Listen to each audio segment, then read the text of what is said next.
Hello everyone.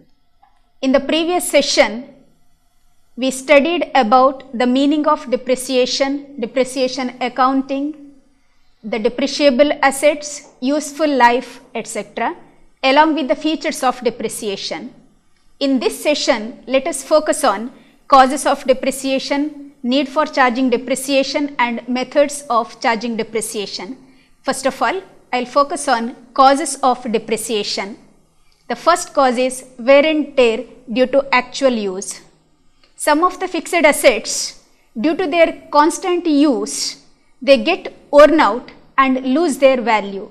For example, the machinery.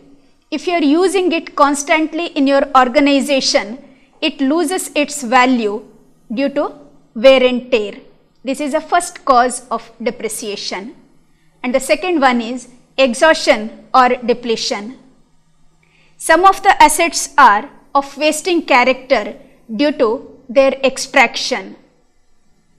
Assets like coal quarries, coal mining, quarries, oil wells are examples for wasting assets. They lose their value when they are extracted or when we are extracting the raw materials from them. These items deplete, so that the measure for decrease in the value of such assets is called as depletion. In the sense, the term depreciation is used for decrease in the value of tangible assets, but not to the wasting assets. The term depletion is used for decrease in the value of wasting assets only. So, such exhaustion or depletion is also one of the causes of depreciation. Next one is deterioration. Decrease in the value of any assets. I mean, few assets are having shorter physical life. So, due to such deterioration, they will lose their value. This is also one of the cause for depreciation. Efflux of time is nothing but passage of time. Whether the asset is used in the organization or not, just because of passage of time, some of the assets lose their value. Main example is leasehold assets. Suppose you are purchasing an asset on lease basis. Suppose the period of lease is 10 years. Every year the asset loses 1/10 of its value, even though it is not used by you in your enterprise. So, mere passage of time also leads to decrease in the value of asset. Next one is technological obsolescence. Whenever new technology arises or improved products come into the market, the old one or existing one get obsolete. In the sense, the real worth or usage of that particular existing asset in the production decreases, so that the value of the same. So, value also decreases due to technological obsolescence. Next is permanent fall in the market value. If the value of any fixed asset falls in the market permanently, it will also reduce the book value of the fixed assets. And if there is any accidents take place, will reduce the value of fixed assets. So, these are the main causes of depreciation. Next, we can focus to need for providing depreciation. In accounting, why we have to charge the depreciation on the fixed assets and the same has to be charged to the profit and loss account. The first need is to ascertain the true profits. As I said in the last session, the depreciation is a revenue loss and it is charged to the profit and loss account. Such depreciation is not visible like other expenses, but it has to be charged to the profit and loss account to ascertain the true profits of the concern. Suppose we are not charging the depreciation in any particular year, the profits will be overstated and such profits will be distributed as dividend among the shareholders. There will be no funds for the company to replace the assets in further. So, to ascertain the true profit of the company, we have to charge the depreciation to the profit and loss account. The second need is to present the true financial position.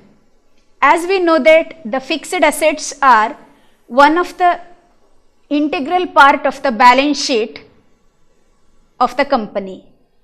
Here, if we are not charging the depreciation, the value of the fixed assets will be overstated and our balance sheet will not give the true picture of financial position of the concern.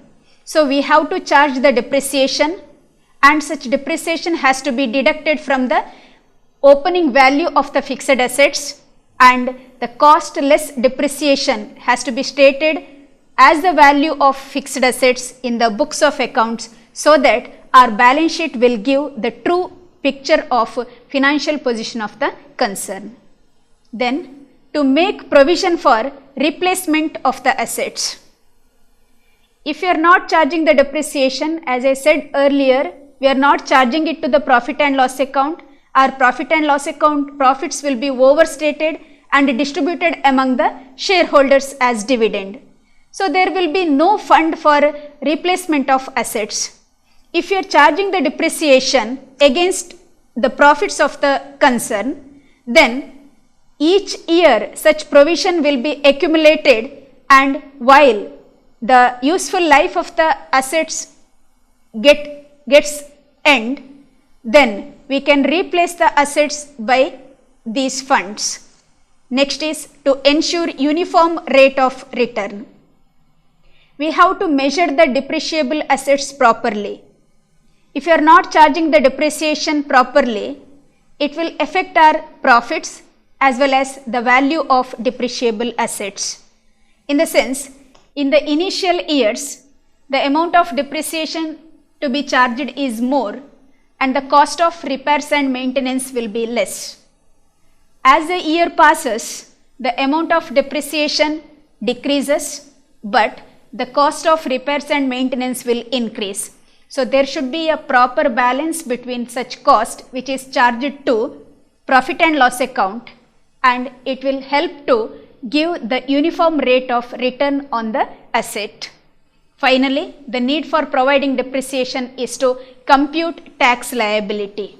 As per the Income Tax Act, the depreciation is allowable expense and we have to charge the depreciation on depreciable assets as per the rate prescribed by Income Tax Act.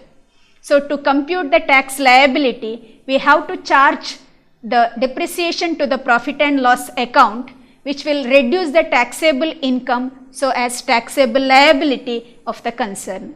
This will be the need for providing depreciation. How to show such depreciation in the books of accounts? Two ways of charging depreciation or showing depreciation in the books of account are there. First one is without opening provision for depreciation account, and the second one is with opening provision for depreciation. So, according to first one, I mean by without providing provision for depreciation, the entry will be for charging depreciation, depreciation account debtor to concerned asset account, and such depreciation has to be transferred to profit and loss account. The entry for the same is profit and loss account debtor to depreciation account. The second method is by opening the provision for depreciation account. The entry for charging depreciation is profit and loss account debtor to provision for depreciation account. These are the methods of showing depreciation in the books of accounts. So, I will end this session now. Thank you.